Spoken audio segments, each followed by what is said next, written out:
Hello guys, അപ്പോൾ നമ്മളുടെ ആറ്റുനേന്ത്രൻ്റെ തോട്ടത്തിലായിട്ട് നമ്മളിപ്പോൾ നിൽക്കണേ. അതെന്തിനാന്ന് വെച്ചാൽ 5ാമത്തെ വളം വെപ്പ്. 4ാമത്തെ വളം വെച്ച് കഴിഞ്ഞിട്ട് 30 ദിവസത്തോളമായി. ഇച്ചിരി വൈകി, എന്നാലും സാരമില്ല. കഴിഞ്ഞ വളത്തിന് ഇച്ചിരി മഗ്നീഷ്യവും മറ്റേ പൊട്ടാഷ്, ഫാറ്റംബോസ്, യൂറിയ ഇതെല്ലാം കൂടി കൂട്ടിയിട്ടായിരുന്നേ. അപ്പോൾ ഈ തവണ ഞാൻ ഇടുന്നത് ചെറിയ പൊടിവളം മാത്രമാണ്. അതായത് കുറേ എണ്ണം അതിനകത്ത് മേട്ടുപ്പാളയം കയറി വന്നിട്ടുണ്ട്. ഈ ആറ്റുനേന്ത്രൻ്റെ കണ്ണിൽ മേട്ടുപ്പാളയം കയറി വന്നിട്ടുണ്ട്. അപ്പോൾ കുറച്ച് വാഴയ്ക്ക് കൊല വന്നിട്ടുണ്ട്. അപ്പോൾ അതുകൊണ്ട് ഓവറായിട്ട് വളം ഇടാൻ പറ്റില്ല. കൊല വരാത്തതിന് നമ്മൾ കോഴിക്കാട്ടവും മറ്റേ എല്ലാത്തിനും കുറേശ്ശെ 10-26 എന്ന് പറഞ്ഞ വളമാണ് ഞാൻ ഇടണേ. അപ്പോൾ വളത്തിൻ്റെ വിശേഷങ്ങളിലേക്ക് പോകാൻ അപ്പോൾ അതെ, നമ്മൾ വീഡിയോയിലേക്ക് പോവാണ്. നമ്മളിടുന്നത് കണ്ട 10-26 എന്ന് പറഞ്ഞ വളമാണ്. കണ്ട 10-26. അപ്പോൾ അത് നമുക്കൊരു 100 ഗ്രാം വീതം വീണാൽ മതി. ഇതുപോലെ കണ്ട കുറേശ്ശെ അകത്തി ഇട്ടാൽ മാത്രം മതി. നമ്മുടെ ആറ്റുനേന്ത്രൻ്റെ വാഴയിൽ, ആറ്റുനേന്ത്രനല്ല, ഇപ്പോൾ വാഴയിലായാലും നമ്മുടെ മഗ്നീഷ്യവും വളത്തിൻ്റെ ഒപ്പം കൂട്ടിയെന്ന് എഴുതി ഒരു കുഴപ്പമില്ല. കഴിഞ്ഞ വീഡിയോയിൽ ഒരാൾ കുറച്ച് പേര് കമൻറ്റ് ചെയ്തായിരുന്നു മഗ്നീഷ്യം വാഴയ്ക്ക് ഇടാൻ പാടില്ല എന്നൊക്കെ. അപ്പോൾ അതിനകത്ത് ഒരു കഥയില്ല, അതിൻ്റെ അളവിലാണ് വ്യത്യാസം. അതായത് മഗ്നീഷ്യമൊക്കെ ഇടുകയാണെങ്കിൽ ഒരു 5 തുടങ്ങി 10 വരെ ഗ്രാം അതിൻ്റെ ഉള്ളിൽ നിൽക്കണം. അത്ര നോക്കിയാൽ മതി. നമ്മൾ കൂടുതൽ ആവാണ്ടിരുന്നാൽ മാത്രം മതി. അപ്പം മഗ്നീഷ്യവും ഇതിൻ്റെ ഒപ്പം വേണം, ഉണ്ടെങ്കിൽ നല്ല കനം വരും. കണ്ട ഇതിപ്പോൾ നമ്മുടെ ഇതിൽ വാഴയുടെ വണ്ണം കണ്ട നല്ല സൈസ് വാഴയല്ലേ, നോക്കി കണ്ട. നല്ല വാഴയ്ക്ക് നല്ല കനം വയ്ക്കും, നല്ലോണം വളം എടുക്കും. അതാണ് മഗ്നീഷ്യത്തിൻ്റെ ഒരു ഗുണം. അപ്പോൾ ഈ തവണ വാഴയ്ക്ക് വളം വയ്ക്കുന്നത് രാസവളം തീരെ കുറച്ചാണ്. എപ്പോഴും ഞാൻ പറയാറുണ്ട്, ഞാൻ രാസവളത്തിൻ്റെ ഒപ്പം എപ്പോഴും ഒരു ഇച്ചിരിക്കോളം ജൈവവളം മിക്സ് ചെയ്യുന്നു.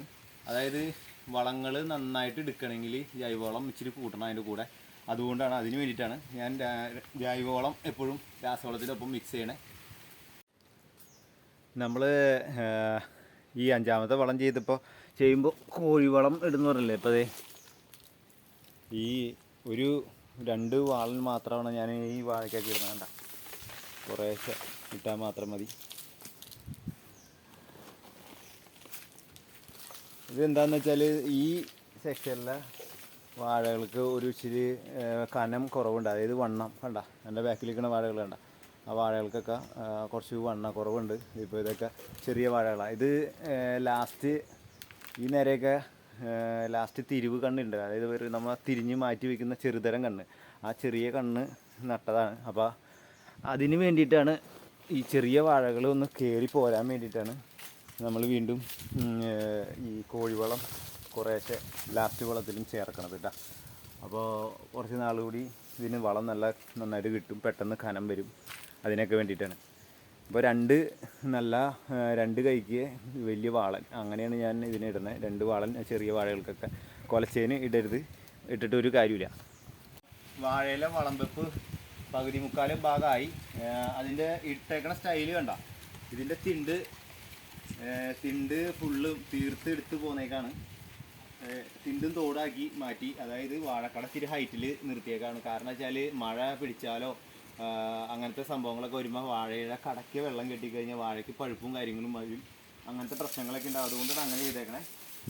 പിന്നെ ഉള്ളത് ചെള്ള് കയറാണ്ടൊക്കെ ഇരിക്കാനായിട്ട് വാഴയുടെ കൈയൊക്കെ നല്ല രീതിയിൽ ചെത്തി മിനുക്കി കൊടുക്കുക. ഇടയ്ക്കൊന്ന് മരുന്നടിച്ച് കൊടുക്കുക. അതിനൊന്നും കുഴപ്പമൊന്നുമില്ല, നല്ലതാണ്. നമ്മൾ വളം വയ്ക്കുമ്പോഴേ ആ ലാസ്റ്റ് വളമായതുകൊണ്ട് തന്നെ തീർത്തെടുത്ത് പോവാണ്ട. ഇനി തിണ്ട് വയ്ക്കേണ്ട ആവശ്യമില്ല നമ്മൾ, കാരണം പൈപ്പിട്ടാണ് നനയ്ക്കണേ, പാറ്റി നനയ്ക്കണുള്ളൂ. അതുകൊണ്ട് തന്നെ ഈ തിണ്ട് നിർത്തേണ്ട ആവശ്യമില്ല. അങ്ങനെ എടുത്ത് പോവാണ്. അത് വേണ്ട,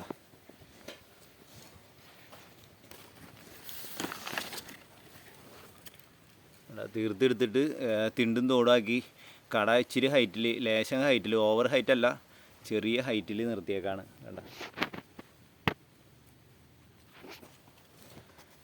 എന്നാൽ ഈ തോട്ടിക്കൂടെ വെള്ളം വിട്ട് കഴിഞ്ഞാൽ നനവ് തിണ്ടത്തേക്ക് കയറാൻ വേണം. ആ രീതിയിലാണ് ആക്കി നിർത്തിയേക്കണേ.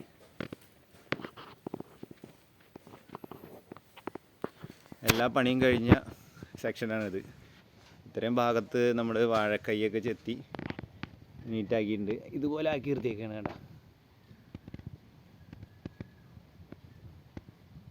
ഈ ഇത്തവണത്തെ വളംവെപ്പോടുകൂടി നമ്മുടെ ആറ്റുനേന്ത്രൻ്റെ വലിയ രീതിയിലുള്ള വളംവെപ്പ് കഴിയാണ്. ഒരു ചെറിയ പൊടിവെള്ളം കൂടി ഇടുള്ളൂ, അത് മുകളിലിട്ടിട്ട് ഞാൻ നനച്ചു കൊടുക്കുള്ളൂ. ഓവർ നന പാടില്ല. ഇത് ഈ ടൈമിൽ, അതായത് നമ്മുടെ കോഴിവളം ഇട്ടിട്ടുണ്ടെങ്കിൽ അടുപ്പിച്ച് 2 നന നനയ്ക്കണം. എന്നാൽ നല്ല നനവിൽ കുറേ ദിവസം കിടക്കണം. അതിൻ്റെ ചൂട് പോകണം. കോഴിക്കാട്ടത്തിൻ്റെ ചൂട് തീർത്ത് പോയാലും മാത്രമേ ഇതിന് പ്രശ്നങ്ങളില്ലാണ്ടിരിക്കുകയുള്ളൂ. അല്ലെങ്കിൽ ഒരു പഴുപ്പ് ഒക്കെ വരാം. കാരണം കോഴിക്കാട്ടത്തിൻ്റെ ചൂടാണ്.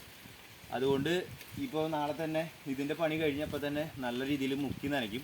ഓവറല്ല, മുക്കി നനച്ചിടും. അപ്പോൾ നിങ്ങൾക്ക് ഈ വീഡിയോ ഇഷ്ടപ്പെട്ടെങ്കിൽ ലൈക്ക് ചെയ്യുക. കമൻറ്റ് ബോക്സിൽ വന്നിട്ട് കമൻറ്റ് എന്തെങ്കിലും പറയാനുണ്ടെങ്കിൽ കമൻറ്റ് ബോക്സിൽ രേഖപ്പെടുത്താം. അപ്പോൾ ശരി, നമുക്ക് അടുത്ത വീഡിയോയിൽ വീണ്ടും കാണാം. ബൈ.